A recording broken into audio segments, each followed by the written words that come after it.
मैंने फ़ाइल भी शेयर की थी, बेसिक इन्फॉर्मेशन थी उसमें, नॉलेज अब फ़ोटोशॉप की थी। अगर नहीं भी जानते तो मैं छोटा सा इंट्रो करवा देता हूँ कि फ़ोटोशॉप में होता क्या क्या है बेसिकली। ऊपर ये जो हैं फ़ाइल, एडिट, ये मेन्यू कहलाते हैं, इसका तो आपको सब मालूम ही होगा क्योंकि ऑलमोस्ट सॉफ्टवेयर में ये होते हैं।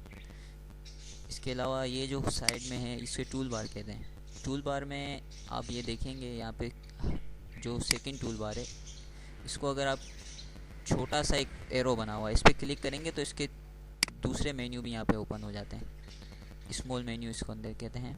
तो ये टूल बार हैं, इसे हम अलग से लगा भी सकते हैं और जहाँ चाहें आप सेट भी कर सकते हैं।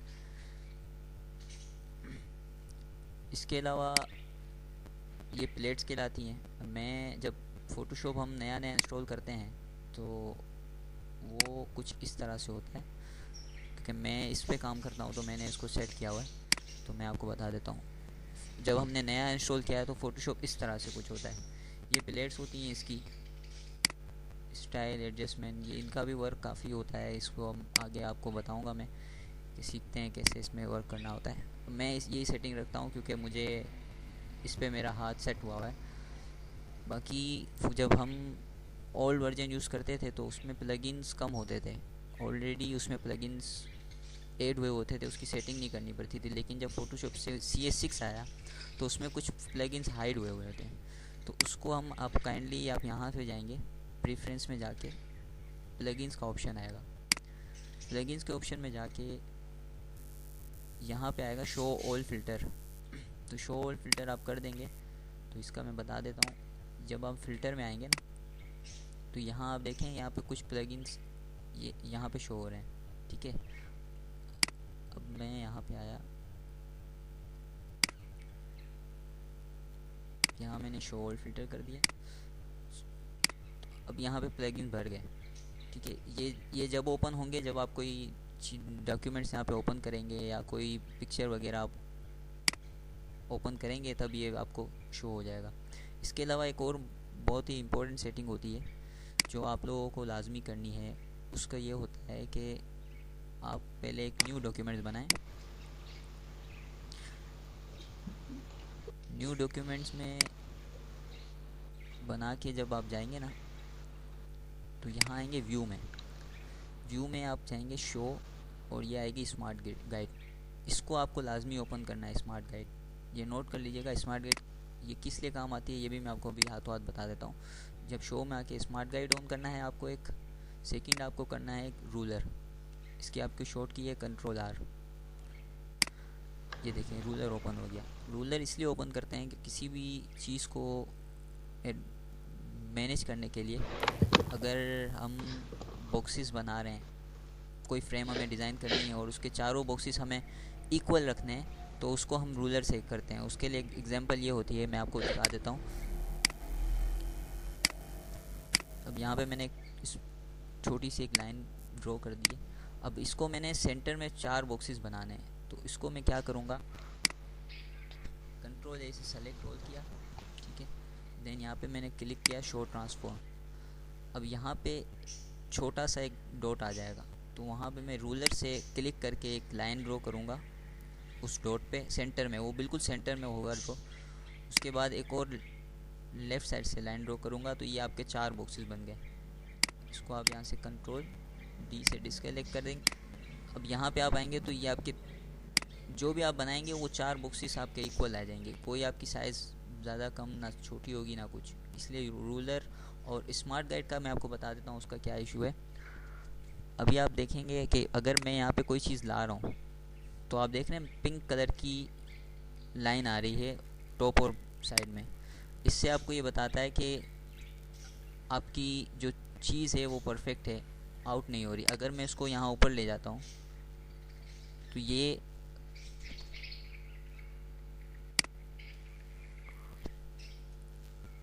इसको अगर आप आउट कर देंगे ना तो इसकी लाइन का कलर चेंज हो जाएगा। बाज़ औक़ात ऐसा होता है कि वो जब आपकी एक सीक्वेंस चल रही होती है ना, उसके बाद वो आपको रेड दिखा देगा या फिर ब्लू दिखा देता है।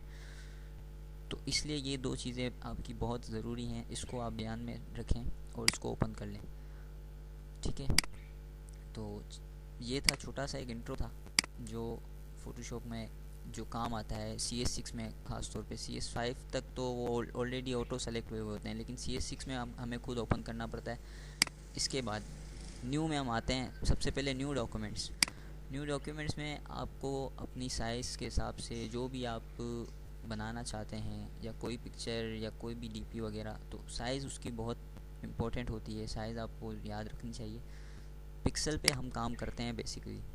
पिक्सल पे काम करना इजी रहता है, उसके हमें वाइड और हाइट की साइज़ का आइडिया हो जाता है। जो ऑफसेट काम करते हैं, ऑफसेट ये होता है जो प्रिंटिंग प्रेस वगैरह में काम करते हैं, उसे ऑफसेट वर्क कहते हैं। ऑफसेट वर्क में पिक्सल नहीं सेलेक्ट होते, उसमें इंचेस सेलेक्ट होती हैं।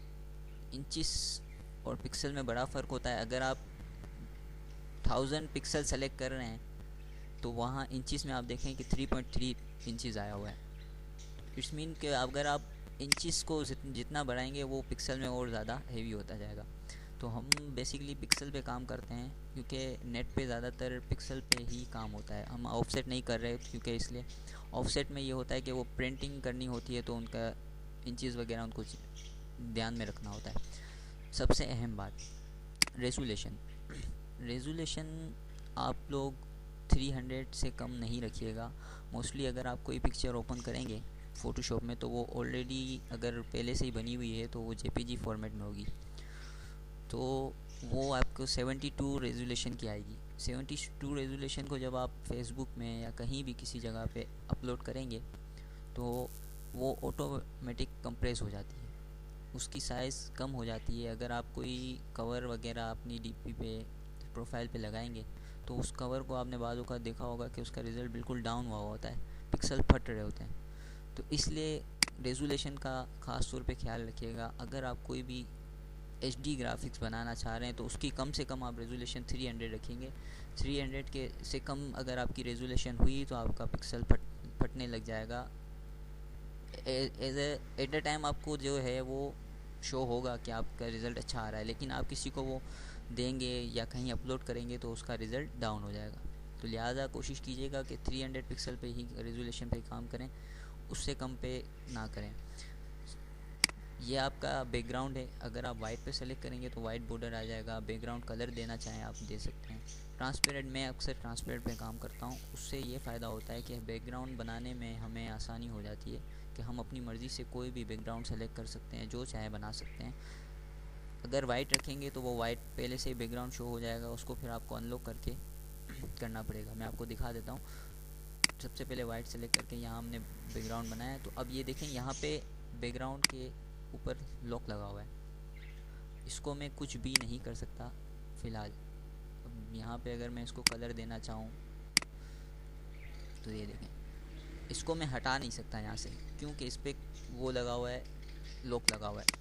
ये देखें अब नहीं हो रहा, ठीक है। अब ये मुझे एरर दे रहा है। अब इसको ये होता है कि इसको यहाँ से डबल क्लिक करके इसको अनलॉक करना पड़ता है, तो ये अनलॉक हो जाएगा। अब ये देखें मूव हो रहा है, ठीक है। वाइट बैकग्राउंड का ये होता है, बट इसलिए मैं कोशिश करता हूँ कि ज़्यादातर ट्रांसपेरेंट बैकग्राउंड पे ही काम करता हूँ। उसमें आप जो चाहें अपनी मर्ज़ी से कर सकते हैं। तो शुरू करते हैं। ये छोटा सा इंट्रो था जो आप लोग में से काफ़ी लोग जानते भी हैं, पहले से ही कुछ हैं जो फ़ोटोशॉप चला चुके हैं, जिनको नॉलेज होगी।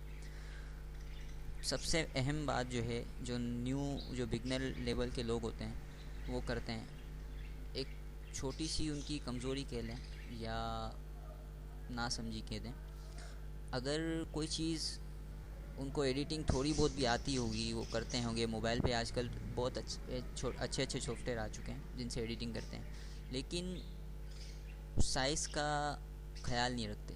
साइज़ का ख्याल इसलिए नहीं रखते कि उन्हें क्योंकि नॉलेज ही नहीं होती। अक्सर अब मैं यहाँ पे कोई एक ओपन कर लेता हूँ।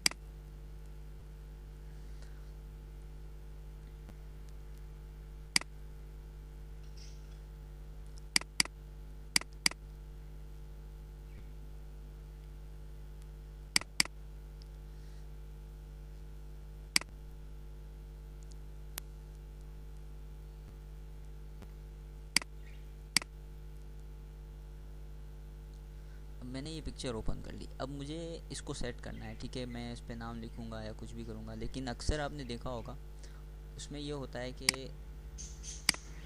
लोग उठा तो लेते हैं। अब उनका तरीका ये होता है कि वो उसको ये करते हैं, सेलेक्ट करने के वक्त क्या करेंगे, छोटा बड़ा करना है। अब छोटा बड़ा करते वक्त वो या तो ऐसे कर देंगे, ठीक है। अब यहाँ पे अब देखें, यहाँ पे मैच नहीं हो रहा तो वो क्या करेंगे, यहाँ पे लंबाई में बड़ा कर देंगे। अब इसका रिज़ल्ट आप ऐसा हो जाएगा, एक लंबाई में बड़ा हो जाएगा और चौड़ाई में कम हो जाएगा। लेकिन उसका ये हमारे जो असल जो डिज़ाइनिंग होती है उसमें ये एक किस्म से आप समझ लें कि बहुत ही बड़ा घटिया किस्म का जो है ये भंड कहलाया जाता है कि भाई डिज़ाइनर को इतनी समझ नहीं है कि उसकी इमेज जो है वो स्ट्रेच हो रही है, खिंच रही है एक जगह से। कंट्रोल जेड करेंगे, कंट्रोल जेड से उसको मैं अंडू करूँगा।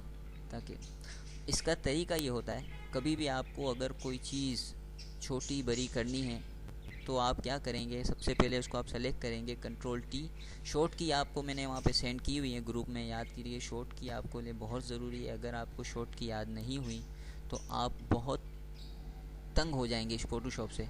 जब तक आपके पास शॉर्ट की याद होंगी तो आप बहुत इजीली कंफर्टेबल होके काम कर सकते हैं। शॉर्ट की के बगैर आप जो है तंग हो जाएंगे फ़ोटोशॉप से, क्योंकि मेन्यू ढूंढने में और मेन्यू को निकालने में बड़ा टाइम लगता है। मेन्यू के अंदर मेन्यू पड़े होते हैं, तो इसलिए इसका तरीका ये है कि पिक्चर को आप सेलेक्ट करेंगे, कंट्रोल टी शॉर्ट की है इसकी। यहाँ से भी आप कर सकते हैं, एडिट में जाके फ्री ट्रांसफॉर्म, ठीक है। कंट्रोल टी से फ्री ट्रांसफॉर्म हो गया। अब आपको करना ये है, अल्टर शिफ्ट 2 की प्रेस करके, अल्टर और शिफ्ट करके कॉर्नर से उसको आप आगे नीचे ऊपर जहाँ ले जाना चाहे ले जा सकते हैं। मैं आपको करके दिखाता हूँ। अल्टर शिफ्ट प्रेस किया,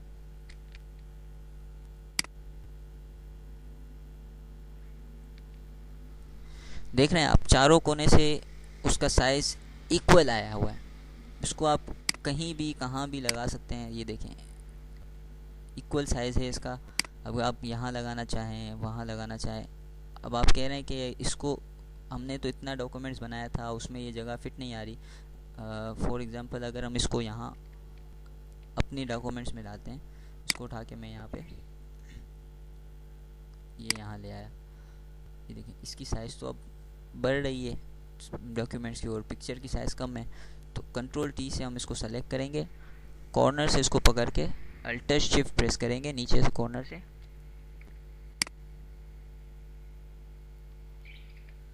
थोड़ा सा बड़ा करके इसको यहाँ पे मूव कर देंगे। जितना आप देखें, अब इतनी आप जितनी साइज़ का आपको सेलेक्ट हो गया है वहाँ आप रख दें, उसको सेट कर लें।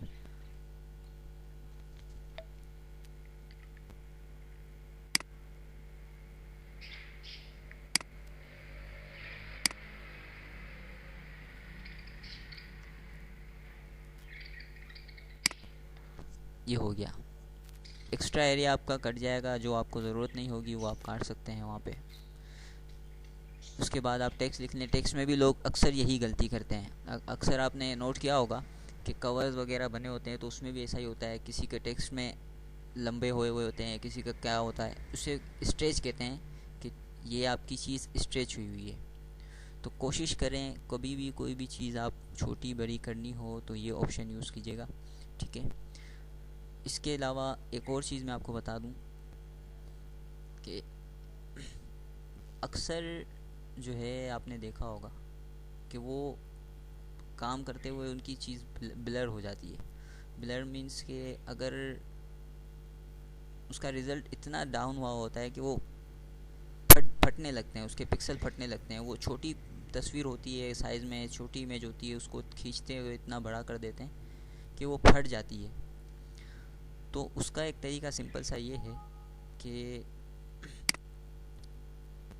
कभी भी आप कोई भी चीज़ को अगर आप यहाँ लाना चाहते हैं, अब जैसे इस तस्वीर में मैं कोई चीज़ लाना चाहता हूँ, तो आप क्या करेंगे, ओपन नहीं करेंगे।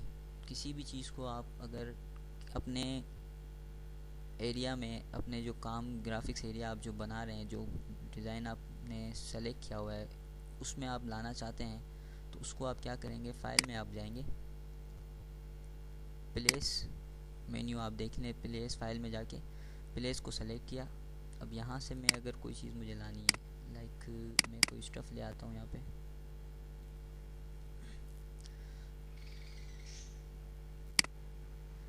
ठीक है।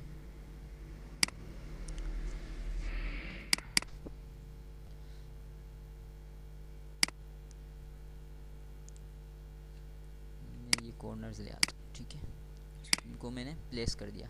अब ये प्लेस आप देखें जब आएगा तो जितनी साइज़ होगी डॉक्यूमेंट्स की उस हिसाब से वो प्लेस हो जाएगा ऑटोमेटिक। अब इसको आप जहाँ भी जितना साइज़ आप चाहें रख सकते हैं, सेलेक्ट कर सकते हैं। सेम उसी तरह ये ऑटोमेटिक यहाँ पे सेलेक्ट हुआ हुआ है, सिर्फ आपको अल्टर शिफ्ट प्रेस करके उसको साइज़ को छोटा बड़ा करना है। ये आपने किया, इसको आप अपनी जगह पे सेट कर दें। जब आप देखें यहाँ पे लाइंस शो हो रही हैं ऑटोमेटिक, देखें मैंने आप कॉर्नर सेट किए, दोनों कॉर्नर्स पे पर्पल लाइन शो हो गई हैं। अब इसको आप इंटर प्रेस कर सकते हैं या फिर आप इस निशान को इंटर को सेलेक्ट कर सकते हैं। ये ओके हो गया आपका। ये देख रहे हैं, इसमें जब भी आप प्लेस करेंगे आपकी साइज़ जितनी है चीज़ की वो उतनी ही रहेगी, उसके पिक्सल नहीं फटेंगे। ज़्यादा बड़ी भी ना कीजिएगा ताकि एक लिमिट होती है हर चीज़ की, तो उस हिसाब से। अब इसको आप देखें, इसको मैं चाहे और बड़ा कर सकता हूँ, छोटा कर सकता हूँ, उसका रिज़ल्ट इतना ही रहेगा।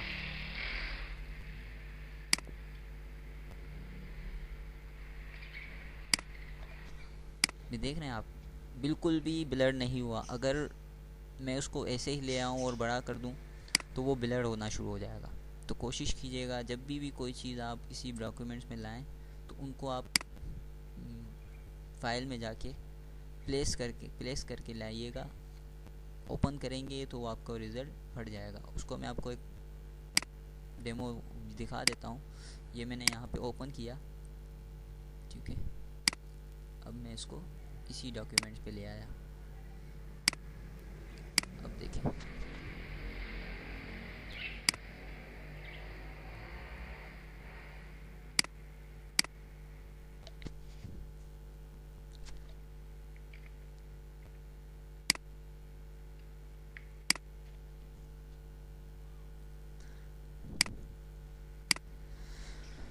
ऐसे आपको समझ शायद ना आए क्योंकि रिज़ल्ट स्क्रीन में थोड़ा सा लो शो होता है, तो जब आप खुद करेंगे तो आपको समझ आ जाएगी कि दोनों के रिज़ल्ट में फ़र्क कितना आ रहा हुआ है, ठीक है। तो इस तरह से आप कोई भी चीज़ जब आपको लानी हो, इंपोर्ट जैसे किसे कहते हैं, हम इंपोर्ट करते हैं, एक्सपोर्ट करते हैं, तो इंपोर्ट करने के लिए यहाँ पे हम प्लेस को यूज़ करेंगे कि प्लेस हमें अपने ओरिजिनल रिज़ल्ट की फ़ाइल देता है। जब आप प्लेस करेंगे फ़ाइल को तो वो, ये आप लेयर पैनल देख रहे हैं, इस पे आप इस तरह से निशान हो जाएगा। इसे कहते हैं स्मार्ट ऑब्जेक्ट। वो स्मार्ट ऑब्जेक्ट में ऑलरेडी कन्वर्ट होगा। किसी भी चीज़ को अगर आप यहाँ पे लाते हैं या आप खुद बनाते हैं, फॉर एग्ज़ाम्पल मैं यहाँ पे कोई चीज़ बनाता हूँ, ठीक है,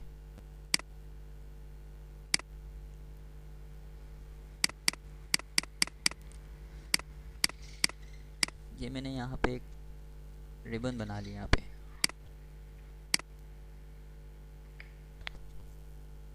अब मुझे ये मैंने यहाँ एक रिबन बना ली है, ठीक है, और इसको मैंने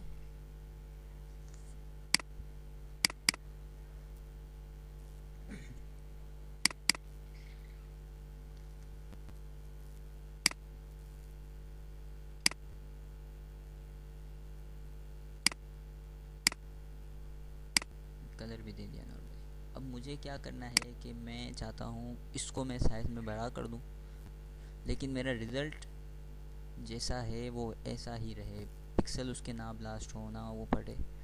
तो उसके लिए आप क्या करेंगे, लेयर पे ही राइट क्लिक करेंगे, ठीक है, convert smart object. Convert smart object में आप जब करेंगे तो उसका रिज़ल्ट आपको एज इट इज़ मिलेगा। जब आप देखें,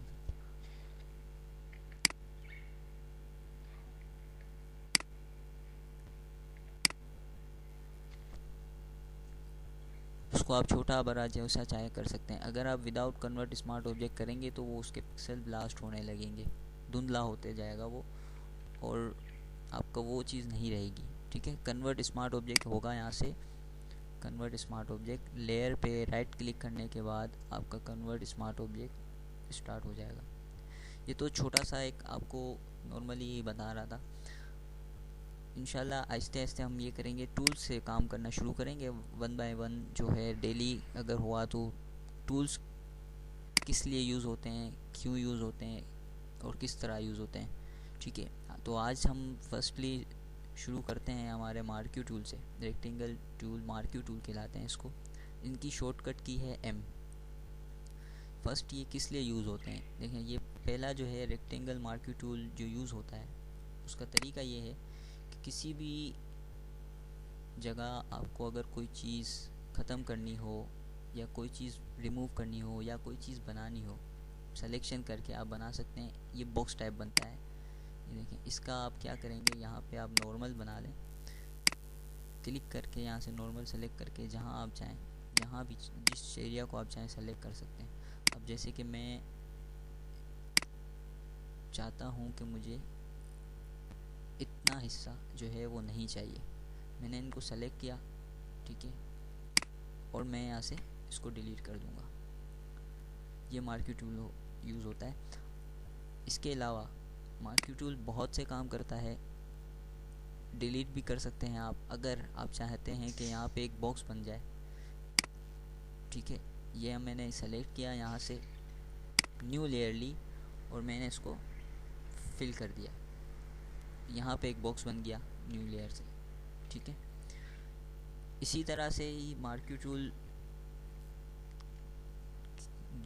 फिर जब आप राइट क्लिक करेंगे तो उसके नीचे जो मेन्यू आया वो एलिप्टिकल टूल्स, वो स्क्वायर बॉक्स में काम करता था मार्क्यू टूल।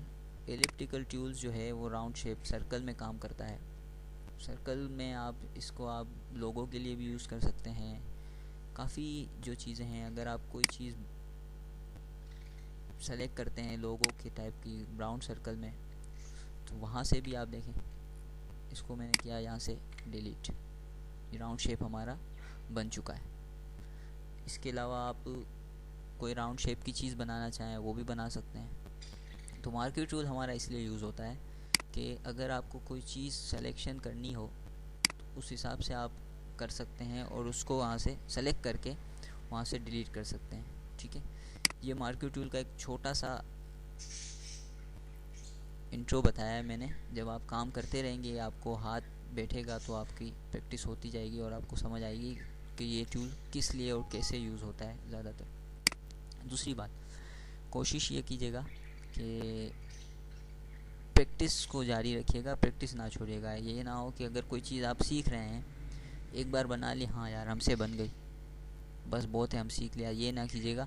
उस चीज़ को आप बना के खुद देखिए, एक बार नहीं 10 बार देखिएगा तो आपको मालूम होगा कि यार नहीं, ये चीज़ हमने यहाँ ये की है, इसमें और बेहतरी हो सकती है। इसे कहते हैं कि माइंड आपका खुल रहा है और आपको नए नए आइडियाज़ आएंगे। ऐसे ही अक्सर आपने देखा होगा कि हम डिज़ाइनर जो हैं बाज़ों का डिज़ाइन तो कर लेते हैं लेकिन हमें आइडियाज़ नहीं आते कि यार आपको डिज़ाइनिंग तो आती है, आप या डिज़ाइनिंग के अलावा भी कोई और काम आप देख लें अपने, जो आप जिसमें माहिर हैं, तो आप देख रहे होंगे कि आपने ये काम किया है लेकिन अगला बंदा आपसे और अच्छा कर रहा है। वो कैसे कर रहा है, वो कर रहा है, हम नहीं कर सकते या हमसे नहीं हो रहा, तो वो ये हमारा एक लैक ऑफ फेथ होता है। ये कह दीजिए कि हम अपनी तवज्जो नहीं दे पा रहे। तो मैं अपनी जब ज़ाती राय बताऊं कि मैं डिज़ाइनिंग कोई भी चीज़ एक्सपेरिमेंट करता हूं, चाहे वो प्रोफेशनल हो जाए या चाहे मैं अपने शौकिया के लिए करता हूं, तो मैं उस चीज़ को बना के भी देखता हूँ, या फिर ये होता है कि जब मैं उसको पोस्ट कर देता हूँ फिर मुझे एक बार आइडिया आता है कि यार यहाँ मैं ये चीज़ कर सकता था। देन मैं क्या करता हूँ कि वो नेक्स्ट टाइम कुछ और बना के उसको मैं अप्लाई करता हूँ, ताकि वो मुझे एक आइडिया हो जाता है कि हाँ ये चीज़ ऐसे होती है और इस तरह से इसको इम्प्रूव किया जाता है। ठीक है, ये तो हमारा हो गया मार्क्यू टूल का छोटा सा इंट्रोडक्शन। इसके बाद जो है second tool, lasso tool, lasso tool से भी आप सिलेक्शन कर सकते हैं। सिलेक्शन वो इस तरह से होती है कि अगर हमें कोई पिक्चर सेलेक्ट करनी है, लाइक दैट, मुझे सिर्फ ये पिक्चर चाहिए, ठीक है, या मुझे इतना सा एरिया चाहिए, जो यहाँ से मैं सेलेक्ट करूँगा। ये देखें,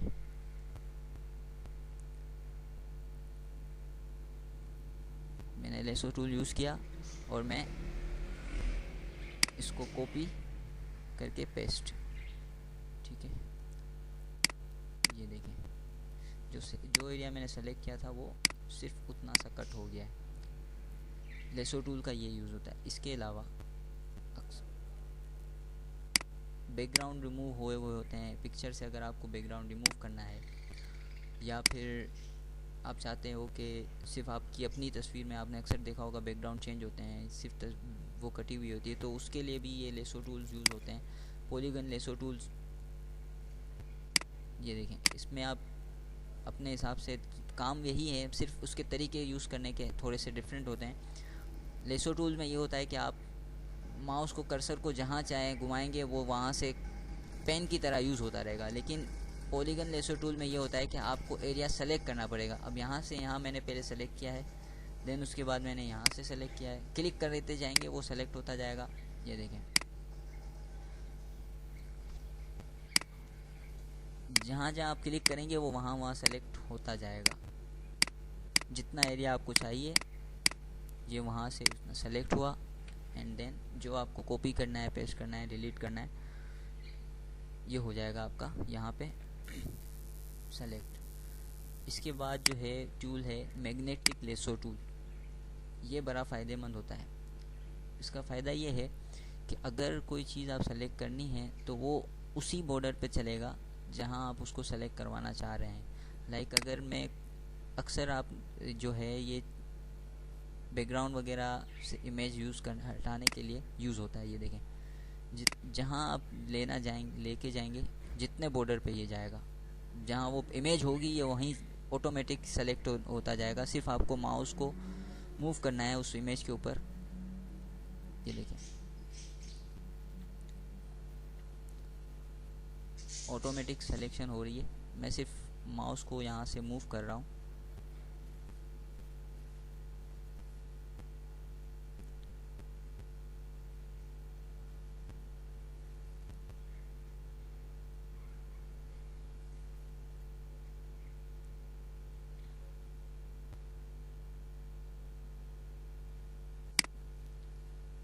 ये सेलेक्ट हुआ, यहाँ से मैंने कॉपी किया इसको और यहाँ पे पेस्ट कर दिया।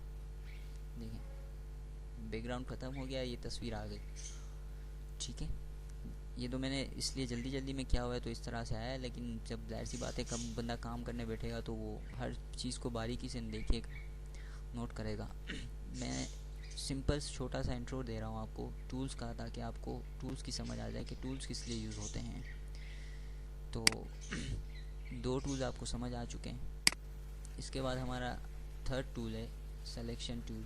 इसकी शॉर्ट की है W। ये बहुत जो है ज़रूरी है, इसका यूज़ हर दफ़ा हुआ करता है, ख़ास तौर पे जब आप कोई चीज़ बैकग्राउंड बनाएं या कोई DP वगैरह बना रहे हैं। तो आजकल आपने देखा होगा कि फ़ेसबुक पे भी एक ट्रेंड चला हुआ है कि DP वगैरह स्टाइलिश एडिट करके दे देते हैं। ग्रुप बनाए हुए हैं, पेजेस बनाए हुए हैं कि भाई कोई भी HD पिक्चर उठा के आप एक्ट्रेस वगैरह की दे दो तो वो आपको एडिट करके देते हैं। तो उसके लिए ये जो है बहुत मायने रखता है। उसमें ये होता है कि ये भी सिलेक्शन ही कहलाती है एक तरीके से। फर्स्ट हमारा जो टूल है क्विक सिलेक्शन। क्विक सिलेक्शन में ये है कि जिस जगह आप क्लिक करेंगे ना, उतना एरिया वो ऑटोमेटिक सेलेक्ट कर देगा। ये देखें, यहाँ पे मैंने क्लिक किया, ये यहाँ सेलेक्ट हो गया। जितना एरिया आप करेंगे क्लिक, ये वहाँ से उतना सेलेक्ट कर देगा।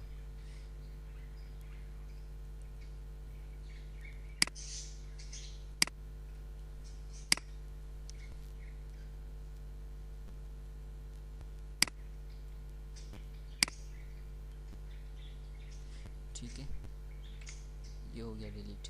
जितना जितना आप सेलेक्ट करेंगे वो उतना उतना आ जाएगा। इसके अलावा राइट क्लिक करके जब आप इस पर आएंगे magic wine tool, magic wine tool में ये है, इससे ये होता है कि जिस कलर पे आप रख के सेलेक्ट करेंगे सिर्फ वही कलर ये सेलेक्ट करेगा। लाइक अगर मैंने यहाँ पे सेलेक्ट किया है तो इससे मिलता जुलता कलर जहाँ जहाँ होगा ये वहाँ सेलेक्ट करेगा। अब मैं यहाँ येलो पे करता हूँ तो ये सिर्फ येलो को सेलेक्ट कर रहा है, ठीक है। ये जितना एरिया उस जगह है उसी जगह सेलेक्ट करेगा। ये देखिए, अब इसको अगर आप अगेन कंटिन्यू करना चाह रहे हैं, आप कह रहे हैं कि नहीं मुझे ये भी चाहिए वो भी चाहिए, तो आप क्या करेंगे, सिंपल शिफ्ट प्रेस करके जहाँ जहाँ शिफ्ट प्रेस करके आप क्लिक करेंगे ये वहाँ वहाँ सिलेक्शन होती जाएगी। ये देखें बढ़ता जाएगा, ठीक है।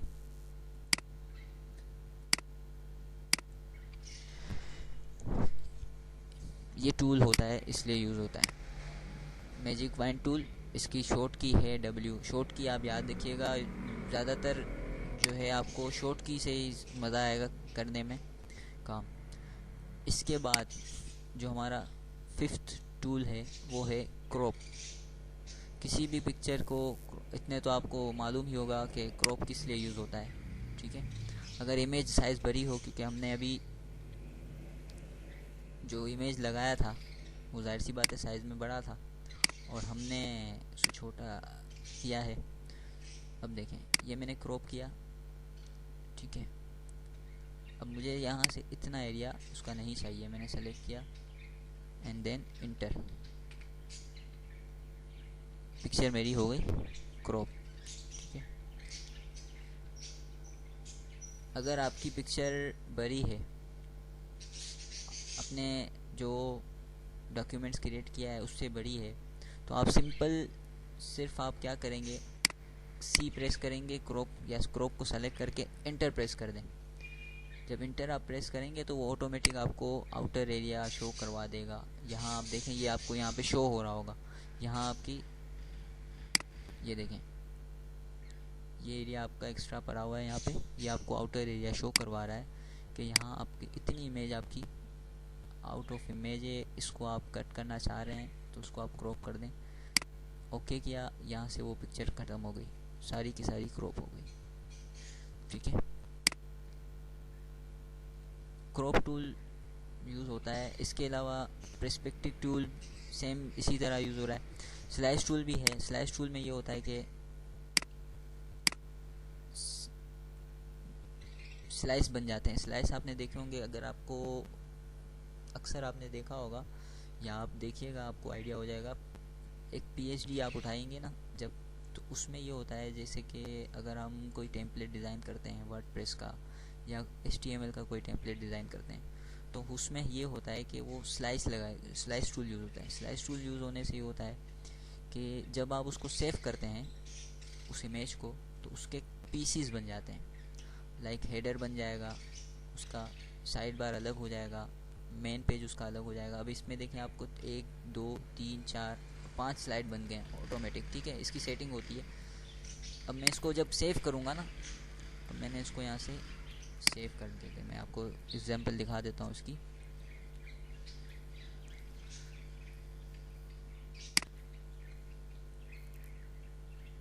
ठीक है, ये हो गया यहाँ पे डेमो सेव।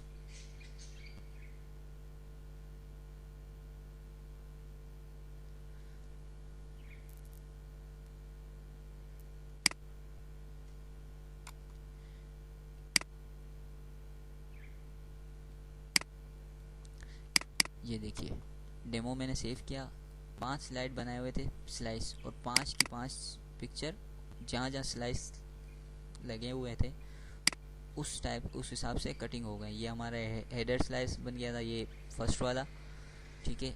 इमेज 2 पे देखें यहाँ पे लगा हुआ है, इमेज 3 पे यहाँ पे। ये आपको आगे जब आपका लेवल आएगा तो उसमें मैं आपको बताऊंगा कि कैसे यूज़ होता है, किस तरह से इसकी आप सेटिंग कर सकते हैं और कहाँ कहाँ कैसे यूज़ करना है, ठीक है जनाब। स्लाइस सेलेक्ट टूल, ठीक है, ये भी उसी तरह ही है, बस उसकी सिलेक्शन करनी है आपको कि भाई यहाँ आपको ये चीज़ रखनी है, यहाँ से यहाँ तक, उसकी सिलेक्शन करनी है। लेकिन उसके लिए आपको जो है सेटिंग करनी पड़ेगी। ये जब आप टेम्पलेट बनाएंगे तो उसी वक्त काम आता है। बेसिकली जो नॉर्मल डिज़ाइनिंग होती है, लाइक हम फाइवर वगैरह पे वर्क करते हैं लोगों के लिए या बैनर वगैरह में, तो उस पर ये काम नहीं आते हैं। तो इसलिए फ़िलहाल आप इस पर तवज्जो ना दें, ठीक है। अब आते हैं नेक्स्ट ऑप्शन पे। हमारे 5th ऑप्शन है हमारा eye dropper tools. Eye dropper tools बड़ा काम आता है। किस लिए काम आता है उसको मैं आपको बताता हूँ। एक मिनट, ये ठीक है, चलें। आई ड्रॉपर टूल्स जो है वो आपके कलर सिलेक्शन में बड़ा काम आता है। अब आप चाहते हो कि अगर आप टेक्स्ट बना रहे हैं, कोई टेक्स्ट आप लिख रहे हैं और आप चाहते हो कि आपको यही कलर चाहिए जो यहाँ लगा हुआ है, पर आप मैच नहीं कर पा रहे, तो वो आई ड्रॉपर टूल से आप ये देखें, ये है यहाँ पे जो ये फोरग्राउंड कलर कहलाता है, सबसे ऊपर जब ब्लैक साइड है, और नीचे वाला बैकग्राउंड कलर कहलाता है, ठीक है। इसको आप चेंज भी कर सकते हैं। ये एरो की से स्विच, फोरग्राउंड ऊपर आ जाएगा, बैकग्राउंड नीचे चला जाएगा। इसकी शॉर्ट की है एक्स। जब आप एक्स प्रेस करेंगे तो ये ऑटोमेटिक चेंज होते जाएंगे, ठीक है। 1 मिनट वेट कीजिएगा।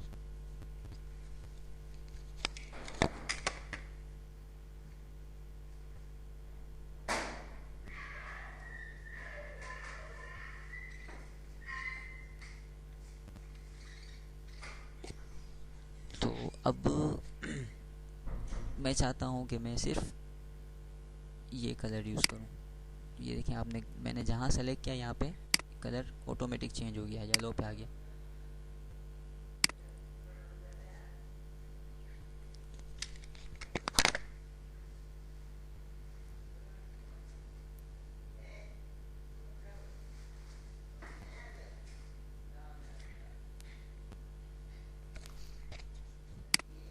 ठीक है, देखें ये सिलेक्शन हो रही है ऑटोमेटिक। जिस जगह आप ले जाएंगे वो उसी जगह वो सेलेक्ट हो जाएगा।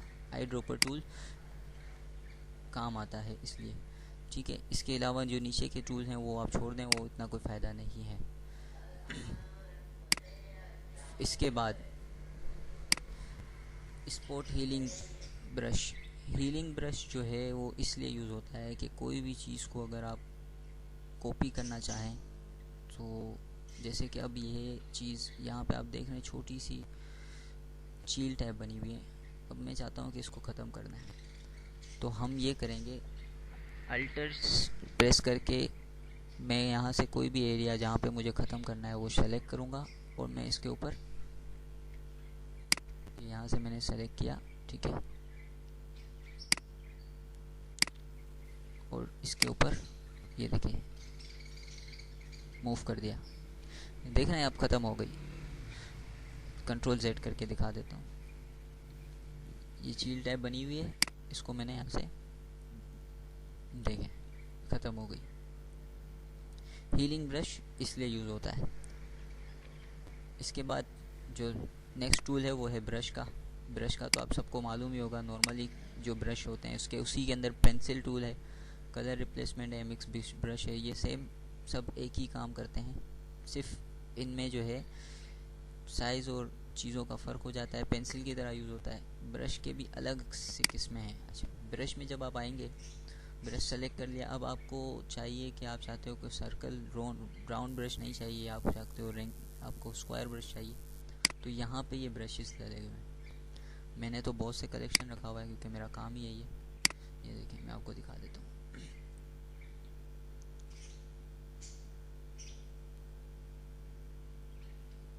देख रहे हैं आप, ये मेरे सारे ब्रशेस का कलेक्शन पड़ा हुआ है।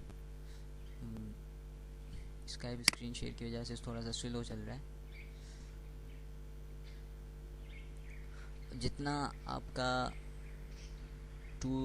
इसमें जो स्टफ़ डला हुआ होगा, ग्रेडियंट हैं, ब्रश हैं, स्टाइल हैं, तो उतना आपका PS स्लो हो जाएगा जब तक आपके पास जो है, क्योंकि लोड हो जाएगा। और अगर आपके पास लैपटॉप या PC अच्छा है, कम से कम 4 GB 8 GB रैम वाला है, तो फिर आपको मज़ा आएगा और चलाने में। जब आप एडवांस लेवल पे पहुँचेंगे ना, तो उस हिसाब से फिर आपको और मज़ा आएगा चलाने में कि हाँ यार वाकई में अब मुझे पीसी को अपग्रेड करना चाहिए। खैर, तो ये ब्रशेज़ हैं मेरे पास कलेक्शन। मैंने तो काफ़ी आहिस्ते आहिस्ते वक्त के साथ साथ मैं आपको यहाँ पे शेयर भी करूँगा इसका, और इस्तेमाल भी बताऊँगा कैसे ब्रशेस को यूज़ कर सकते हैं आप अपनी डिज़ाइनिंग में और इस्तेमाल कर सकते हैं। ठीक है, बॉर्डर वगैरह अक्सर आपने देखे होंगे लगे होते हैं, बने हुए होते हैं कुछ कवर में या कुछ इनविटेशन कार्ड में, तो उसमें ये ब्रशेस यूज़ होते हैं अक्सर। कुछ ज़्यादा ही स्लो हो गया है स्काइप की वजह से। ठीक है, तो यहाँ से आए,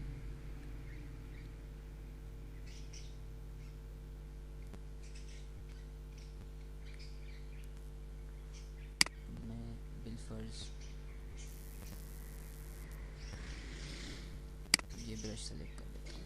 ठीक है, इसका मैंने यहाँ से साइज़ कम किया और ये देखिए ये यहाँ पे ब्रश लग गया। जो कलर आप यहाँ पे सेलेक्ट करेंगे, हम यहाँ पे लाइक मैंने ब्लू ले लिया है,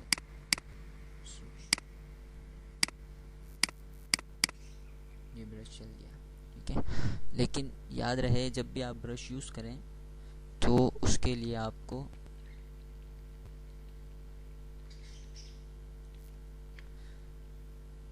न्यू लेयर बनाना लाजमी है। न्यू लेयर पे जब आप काम करेंगे तो आपका फ़ायदा ये होगा कि अगर आपको वो चीज़ नहीं चाहिए तो उसको आप आराम से डिलीट कर सकते हैं आसानी से। अगर आप इसी लेयर पे करेंगे, लाइक ठीक है ये आपने यहाँ पे कर दिया, यहाँ पे कर दिया, यहाँ पे कर दिया, अब आप कंट्रोल Z अंडू करेंगे तो आपका सिर्फ एक ऑप्शन जाएगा, दूसरा आप कहाँ से ले जाएंगे। लिहाजा कोशिश करें कि न्यू लेयर पे काम कीजिएगा। वैसे अंडू जो है अल्टर कंट्रोल Z, याद रख लें अल्टर कंट्रोल Z, इससे आप दोबारा ऑलमोस्ट 10 या 12 टाइम्स अंडू कर सकते हैं, उसके बाद अंडू नहीं होगा। ठीक है, सो ब्रश टूल्स इसलिए यूज़ होता है। इसके बाद जो है टूल्स है हमारा क्लोन स्टैम्प। क्लोन स्टैम्प भी बड़ा फ़ायदेमंद है। जिस तरह से हमने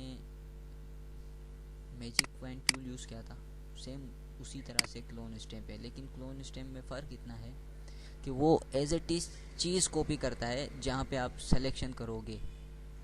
जैसे कि अब मैंने इसको अल्टर से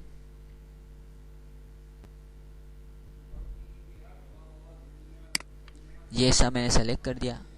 अब मैं देखें इसको मैं यहाँ पे लगाऊंगा ऐसे, देख रहे हैं आप, मैंने वो वहाँ से सेलेक्ट किया था और ये सा यहाँ बन रहा है। क्लोन स्टैम्प इसको कहते हैं। क्लोन यानी कि आपको इतना तो अब मालूम ही होगा, सब माशाल्लाह एसईओ उससे हैं, तो क्लोन किसे कहते हैं वो भी मालूम होगा। डुप्लीकेट चीज़ बनाने को क्लोन कहते हैं। तो ये देखें, ठीक है, अल्टर प्रेस करने के बाद जो है वो क्लोन बन जाता है। ठीक है, सेम उसी तरह से है। उसका सेकंड ऑप्शन है वो है pattern stamp.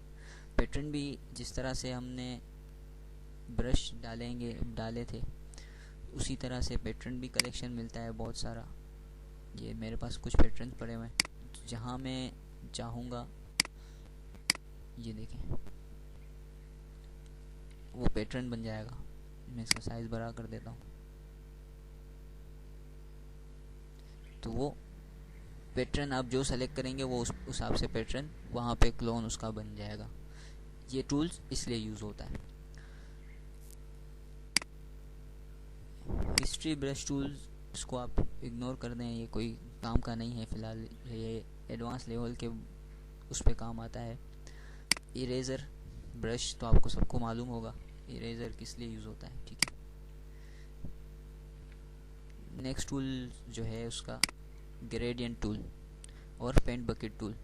Gradient tool colours को हमेशा थोड़ा सा अच्छा लुक देने के लिए डबल कलर को यूज़ होता है। अब लाइक मैं इस पे यहाँ पे सबसे पहले ब्लैक बैकग्राउंड बना देता हूँ। अब मुझे इस पे कलर देने हैं 2 3 4 कलर जो हैं, उसको मैं ग्रेडियंट टूल से करूँगा। यहाँ पे मैंने ग्रेडियंट टूल सेलेक्ट किया यहाँ पे मैंने ग्रेडियंट कोई भी अपने हिसाब से ये मैंने सेलेक्ट कर दिया। ठीक है, अब मैं इसको कहीं से भी कहीं माउस को कर ले जाऊँगा, मूव करूँगा तो वो उस हिसाब से ग्रेडियंट बैकग्राउंड क्रिएट हो जाएगा हमारा। जिस तरह से आप जहाँ चाहें मूव कर सकते हैं। ठीक है, सेम उसी तरह से इसका जो है पेंट बकेट टूल है, उस पर आप यहाँ पे कलर सेलेक्ट कर लें कोई भी, उस एरिया में जहाँ आप क्लिक करेंगे वहाँ वो पेंट बकेट टूल वर्क करना शुरू हो जाएगा। ठीक है, स्मज टूल, नेक्स्ट टूल जो है ये आपका, इसको आप फ़िलहाल छोड़ दें, ये आपका आगे जब काम आएगा तो मैं इसका बताऊंगा। इसमें डोज टूल और बिलर टूल का। इसके बाद है पेन टूल। ठीक है, पेन टूल जो है वो एक और उसी तरह से सिलेक्शन का काम करता है पेन टूल में, लेकिन पेन टूल में आप काफ़ी चीज़ें कर सकते हैं। अगर आपको एक बिलफर्स कोई चीज़ आपको ड्रॉ करनी है, ठीक है, अब ये देखें यहाँ से मैं आया,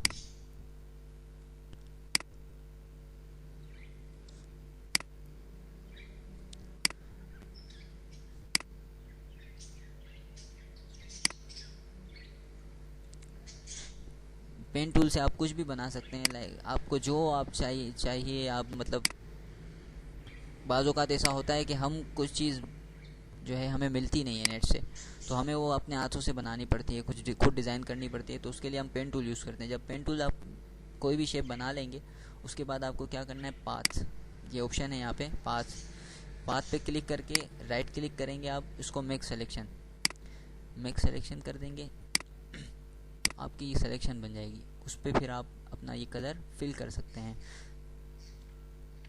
ये देखें मैंने शेप बनाया पेन टूल से।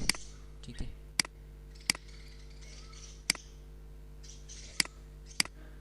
Make selection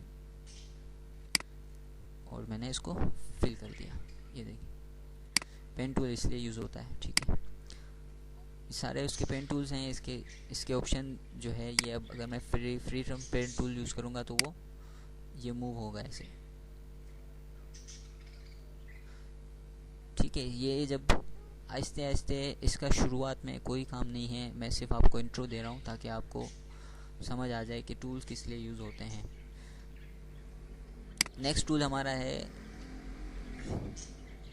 text tool, type करने के लिए जो यूज़ होते हैं। टेक्स्ट टूल हमेशा, अगर आपके पास फाउंड डले हुए हैं अपने उस पर पीसी में, अच्छे खासा फाउंड कलेक्शन है, तो वो पहले इसको इनिशियलाइज़ करेगा, फाउंड लोड करेगा जितने भी डले हुए हैं, उसके बाद टेक्स्ट टूल वर्क होगा। टेक्स्ट टूल में जो है काफ़ी सारे ऑप्शन दिए हुए होते हैं फ़ोटोशॉप में स्पेशली। अब मैं यहाँ पे कुछ लिखता हूँ,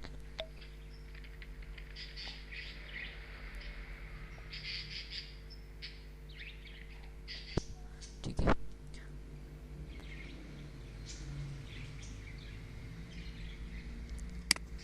ये हो गया हमारा डिज़ाइनिंग। अब इसको यहाँ से मैंने सिलेक्शन कर ली है पूरी। ये यहाँ पे इसका फाउंट साइज़ है, जितना फाउंट आप बनाना चाहें, जिस तरह से आप रखना चाहें, स्मूथ शार्प फाउंट का जो है। ठीक है, ये इसकी अलाइनमेंट है, जहाँ जहाँ आप रखना चाहें। फाउंट कहाँ से चेंज करने हैं, जितने अगर आपके पास फाउंट्स होंगे उस हिसाब से आप फाउंट चेंज कर सकते हैं, यूज़ कर सकते हैं उसको। ठीक है, ये यहाँ से आप फाउंट के कलर चेंज कर सकते हैं। ये देखिए, एक और जो सबसे इम्पोर्टेंट जो चीज़ है यहाँ पे, बहुत बेस्ट है, वो है रैप टेक्स्ट। फाउंट के आप शेप, स्टाइल, ये देखें, जब आप यहाँ से सेलेक्ट करेंगे, आर्क चाहिए आपको, जिस शेप में आपको फाउंट चाहिए, देखें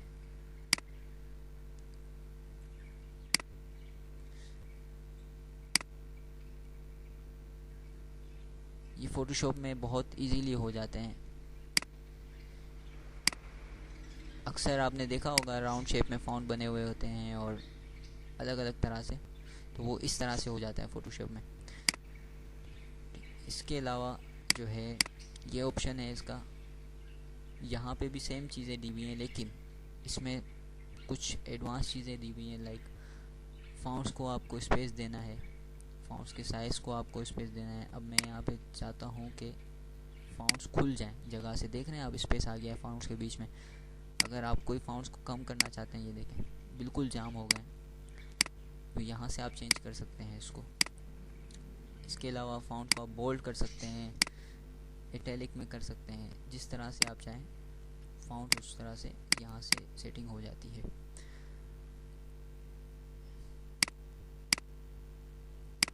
ये देखिए यहाँ से अब लंबाई में आ गए हैं फाउंड, ठीक है। तो ये फाउंड टूल है। इसके अलावा जो फाउंड टूल में जो ऑप्शन है वर्टिकल फाउंड टूल, जो अब आप जब आप फाउंड लिखेंगे तो वो ऊपर से नीचे टाइप होंगे, ठीक है। ये देखें डिज़ाइनिंग लिखा हुआ आया है, किस तरह से लिखा हुआ आ गया, ठीक है। अच्छा, इसके बाद जो टूल हमारा है वो है पाथ सिलेक्शन। पाथ सिलेक्शन जो यूज़ होता है उसके लिए मैं आपको बता देता हूँ। जो हमने ये पाथ बनाया है, ठीक है, जो पेन से टूल से हमने बनाया था पाथ, उसको हमने सिलेक्शन किया नहीं था, लेकिन अब इसको सेलेक्ट करना है तो वो मूव नहीं होगा। जब आप इसको लेंगे तो ये देखें नहीं होगा, सिलेक्शन टूल हमारा इससे मूव नहीं हो रहा है। लेकिन आपको जब पाथ बनाओगे उसको मूव करना होगा, तो आपको इस टूल्स को, पाथ सिलेक्शन को टूल के सेलेक्ट किया, अब यहाँ से आप उसको मूव करेंगे, देखें, ठीक है। ये हमारा पाथ टूल है। इसके बाद जो हमारा टूल है वो है रेक्टेंगल टूल। इसमें आपके 4 ऑप्शन हैं, 5 रेक्टेंगल टूल्स में आप कोई भी, ये देखें बॉक्स बनाना है आपने, कलर जिस तरह से आप बॉक्स बनाना चाहें यहाँ पे बना सकते हैं। इसकी आप ऑटो साइज भी क्रिएट कर सकते हैं। इसके लिए आपको ये देख रहे हैं, अब आप चाहते हैं कि आपका बना बनाया खुद फिक्स हो जाए टूल ना, तो यहाँ से आप उसकी साइज एडजस्ट कर लें। लाइक मैं इसको यहाँ पे करता हूँ,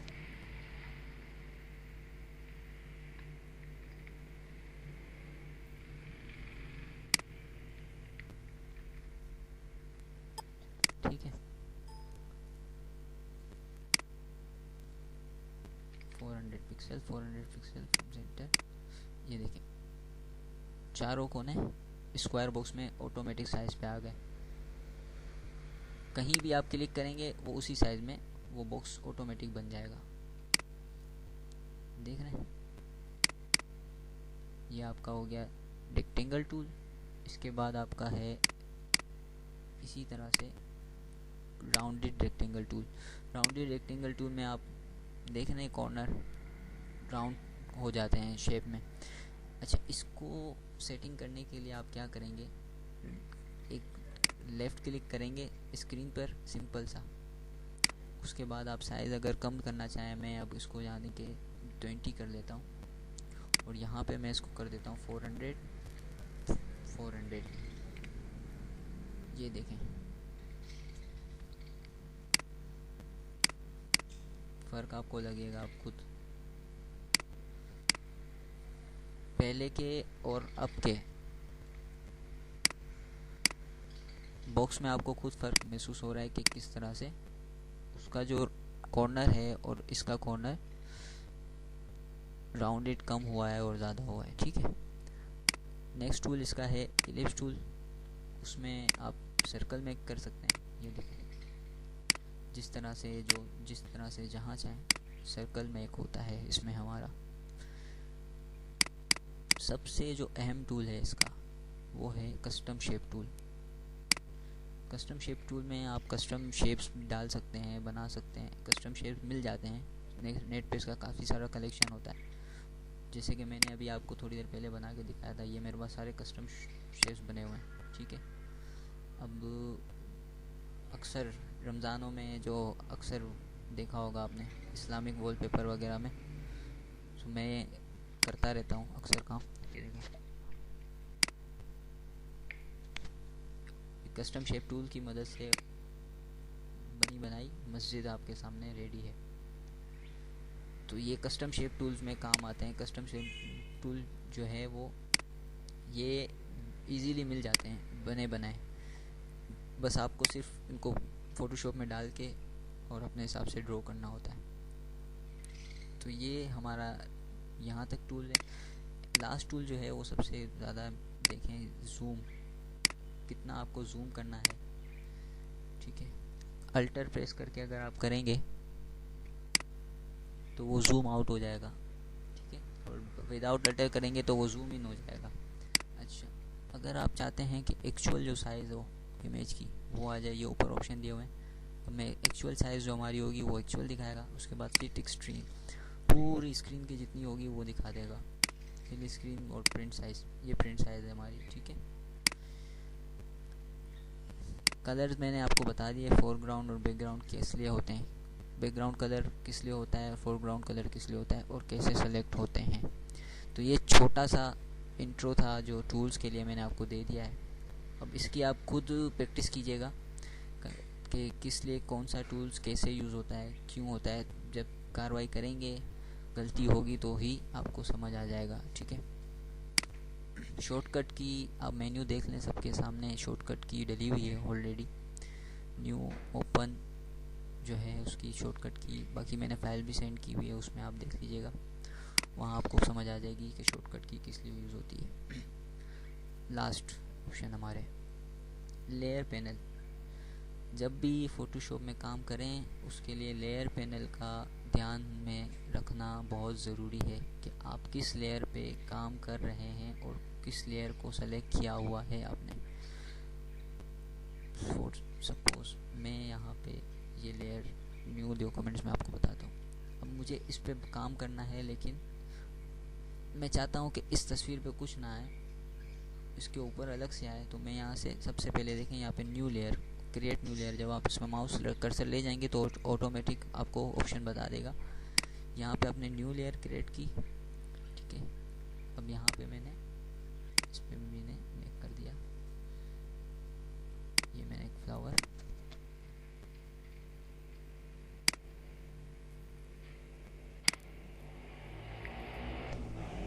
ठीक है, ये आ गया न्यू लेयर। अब इसको अगर आप चाहें डिलीट करना है तो बराबर में ऑप्शन है डिलीट लेयर। ठीक है, ये न्यू लेयर, इसको आ गया कंट्रोल से। इसके बाद ऑप्शन है group, create new group. Group इसलिए यूज़ होते हैं कि एक ही चीज़ को अगर आप बार बार कॉपी पेस्ट करने या उसकी डुप्लीकेट बना रहे हैं तो फिर आप देखेंगे कि आप डिस्टर्ब हो जाएंगे। लाइक अगर मैं इसकी डुप्लीकेट बनाता जाता हूँ, मुझे इसका यूज़ है ना, क्योंकि मैं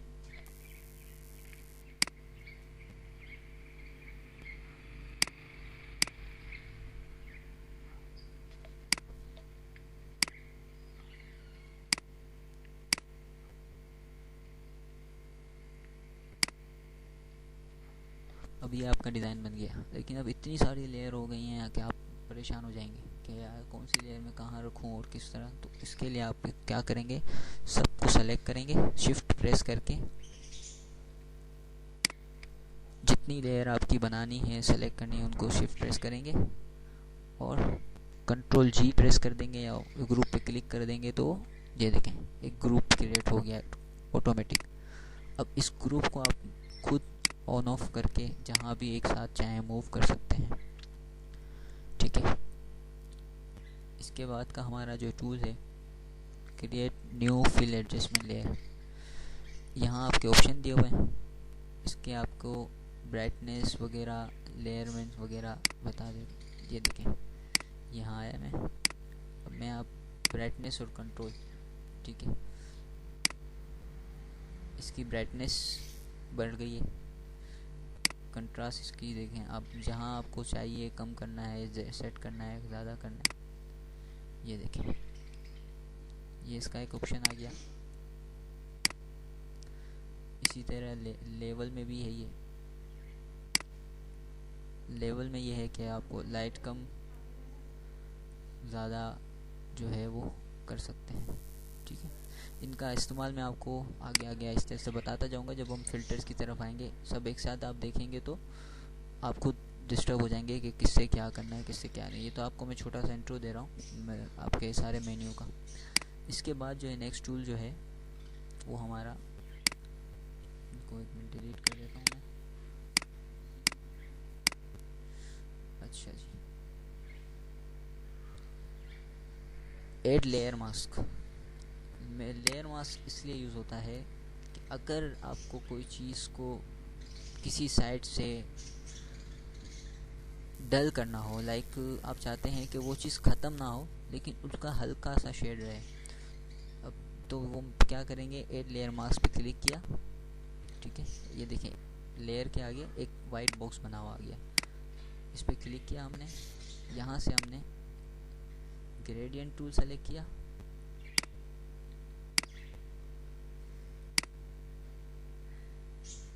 ब्लैक एंड वाइट पे आए और जिस तरह से आप ग्रेडियंट करते थे उसी तरह से हम उसको ले आएंगे। ये देख रहे हैं, उतनी चीज़ आपकी बाकी रह जाएगी जितना आप चाहेंगे। ये देखिए यहाँ से मैंने इसको ऐसे किया, ये देखिए पीछे अगर आप कोई बैकग्राउंड डालेंगे तो वो उस पर साफ शो हो जाएगा कि ये देखें ब्लू बैकग्राउंड पीछे से शो हो रहा है। यहाँ से मल्टीप्लाई किए,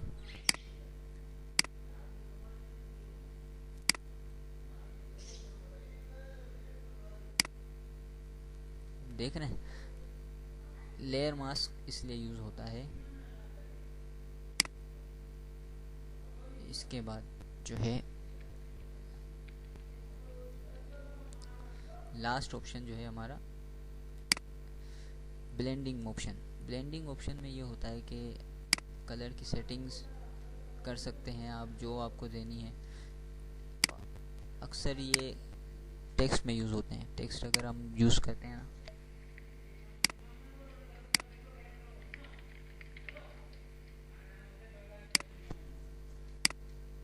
हो गया टेक्स्ट आ गया यहाँ पे,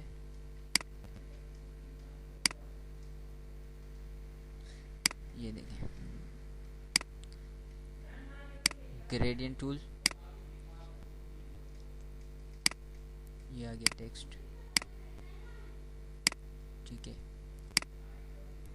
सिलेक्शन की, ड्रॉप शेडो, स्ट्रोक्स, ये सारे ऑप्शन इसमें जो हैं किस तरह से इफेक्ट देंगे, क्या है क्या नहीं, ये भी आगे मैं आपको बता दूंगा। ठीक है, इतना आज मेन्यू का इंट्रोडक्शन था, तो उम्मीद है समझ आ गई होगी। कोई सवाल अगर करना चाहें या कोई चीज़ समझ ना आई हो तो पूछ सकते हैं।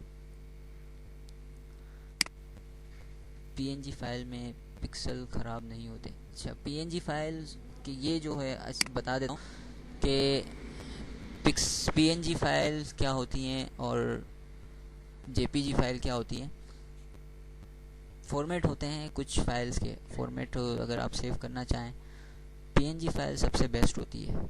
उसके तरीका ये होता है कि नॉर्मल तो पीएनजी फाइल आप सेव कर लेते हैं, जो नॉर्मल कंट्रोल एस से सेव हो जाएगी पीएनजी फाइल, पर मैं उससे नहीं करता। उसके लिए मैं क्या करता हूँ कि अगर मुझे कोई पीएनजी फाइल सेव करनी होती है तो मैं ये करता हूँ कि फाइल में जाके save for web, save for web में जब आप जाएंगे तो वहाँ पे आपको ऑप्शन देंगे, 3 से 4 ऑप्शन आते हैं। ये देखें, जिप फाइल में सेव करना चाहते हैं, जिप फाइल में आ जाएगा। जिप फाइल जब सेव होती है, जब आपकी कोई एनिमेशन फाइल हो तो वो जिप में सेव की जाती है। इसके अलावा जिप फाइल ना सेव कीजिएगा। जिप फाइल में जब आप सेव करेंगे तो आपके पिक्सल ब्लास्ट हो जाएंगे, ठीक है।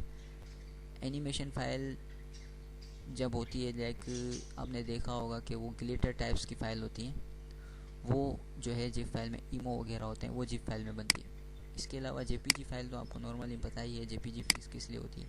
पीएनजी 8 नॉर्मल क्वालिटी की होती है, लो क्वालिटी होती है। आप पीएनजी 24 पे हमेशा सेव कीजिएगा, जो हाई रेजोल्यूशन फाइल होती है। हाई रेजोल्यूशन जब भी आप बनाएंगे वो पीएनजी 24 पे ही सेव कीजिएगा। पीएनजी फाइल अक्सर सेव होती है लोगो वगैरह में। जब आप लोगो बनाते हैं तो उसमें आप जाहिर सी बात है कि किसी को आप जब ब्रांडिंग लोगो देंगे तो उसका बैकग्राउंड नहीं होना चाहिए। जेपीजी में आप सेव करेंगे तो उसको वाइट बैकग्राउंड में आ जाएगी बात, उसके वाइट बैकग्राउंड में होगी तो वो जाहिर सी बात है कि उसके किसी काम की नहीं है, उसको बैकग्राउंड रिमूव करना पड़ेगा, लिहाजा वो पीएनजी फाइल मांगेगा आपसे। तो पीएनजी फाइल आप उसको देंगे जिसका पीएनजी फाइल जब आप देंगे तो उसका बैकग्राउंड ख़त्म हो जाता है, उसमें बैकग्राउंड नहीं रहता है। ठीक है जी, ये पीएनजी फाइल होती है। और पीएनजी फाइल का रिज़ल्ट बहुत प्यारा होता है। पीडीएफ और पीएनजी फाइल का जो आपके पिक्सल होंगे वो A to Z वही पिक्सल पे ही वर्क करेगा। कोई और सवाल अगर करना चाहे। समझ आ गई है जितनी मैंने समझाई, टूल्स की इन्फॉर्मेशन दी आप लोगों को।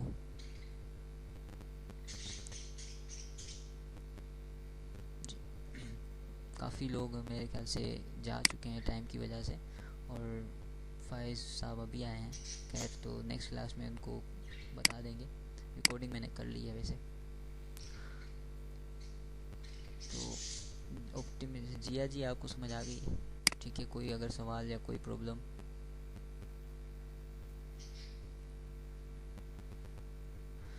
तो इंशाल्लाह कल से जो है शुरू करेंगे कि किस तरह से बनाना है, क्या करना है, किस तरह से। और कोशिश करूँगा कि मैं वीडियो ट्यूटोरियल ज़्यादा बनाऊँ। स्काइप पे रोज़ फर्स्ट क्लास में ही तो समझ आ गई है कि लोग ज़्यादातर नहीं ज्वाइन कर सकते क्योंकि किसी का लाइट का इशू हो, किसी का क्या हो। तो कोशिश ये करूँगा कि वीडियो ट्यूटोरियल्स बनाऊँ, तो उस पर आप लोग वर्क करके जो है दें मुझे। ठीक है ना?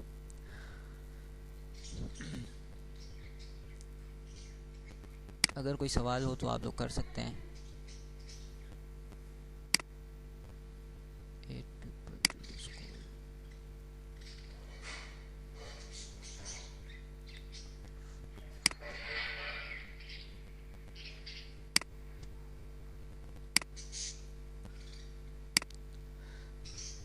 आपकी वीडियो रिकॉर्ड मिल सकती है। मैं उबैद भाई, मैं सारा अकाउंट कलेक्शन वगैरह मैं आपको सेंड कर दूंगा, कोई मसला नहीं है। जो हमारी वेबसाइट है urduziz.com में, वहाँ पे मैं आपको जो है सेंड कर दूंगा। मेरी वेबसाइट एक बनी हुई है, उसमें मैंने सारा स्टेप डाला हुआ है डिज़ाइनिंग के हवाले से, और कर भी रहा हूँ। रिकॉर्डिंग भी मैं भी ग्रुप में पोस्ट कर दूँगा। ठीक है, जो भी है। अभी मैंने इसीलिए रिकॉर्डिंग की हुई है क्योंकि काफ़ी यूज़र मुझे लगा था कि वो नहीं आया। वेलकम करते हैं फाइज भाई आपको, आप लेट हो गए हो।